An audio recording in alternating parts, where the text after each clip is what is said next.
Norman Tavo de nouveau devant la justice, nouvelle plainte déposée contre le youtubeur. Norman Tavo, influenceur star de YouTube, a été placé en garde à vue le 5 décembre dans le cadre d'une enquête préliminaire pour viol et corruption de mineurs.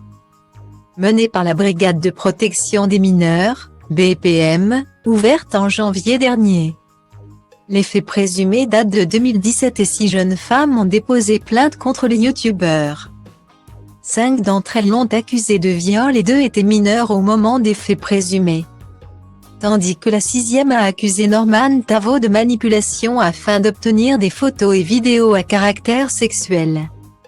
Le compagnon de Martha a toujours démenti les faits qui lui sont reprochés et a été relâché le mardi 6 décembre sans poursuite à ce stade. Une affaire qui a conduit la société Webedia à suspendre son contrat avec Norman. Dans la foulée, YouTube a annoncé la démonétisation des vidéos de celui qui se fait appeler Norman fait des vidéos. Nous considérons le harcèlement sexuel, sous toutes ses formes, comme inacceptable, a indiqué un porte-parole de la plateforme auprès de BFM TV. Et l'affaire est loin d'être terminée pour le jeune papa.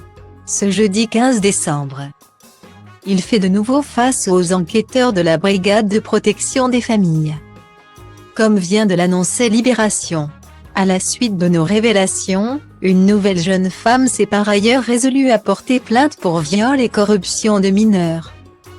Précise le journal. Les faits se seraient produits en 2014, quand elle avait 17 ans. Aujourd'hui, Norman Tavo va rencontrer Louise, dont le prénom a été modifié, qui avait 17 ans au moment des faits présumés. Elle aurait croisé la route du youtubeur à l'occasion d'une séance de dédicace à la Fnac de Nancy en 2015. Avant qu'il n'entame une relation par message pendant plusieurs mois, Norman Tavo aurait été insistant pour obtenir des photos dénudées de la jeune fille. Une fois sa majorité atteinte, Louise aurait retrouvé Norman à Paris qu'il aurait forcé à lui faire une fellation. Il forçait parfois sur ma tête pour que je reste. Puis il a insisté pour éjaculer sur mes seins et ma bouche, a déclaré la plaignante à nos confrères, ajoutant que Norman aurait insisté pour qu'elle dorme sans rien en haut cette nuit-là afin de pouvoir toucher sa poitrine durant la nuit. J'estime aujourd'hui avoir été violée, a déclaré Louise. Un témoignage glaçant.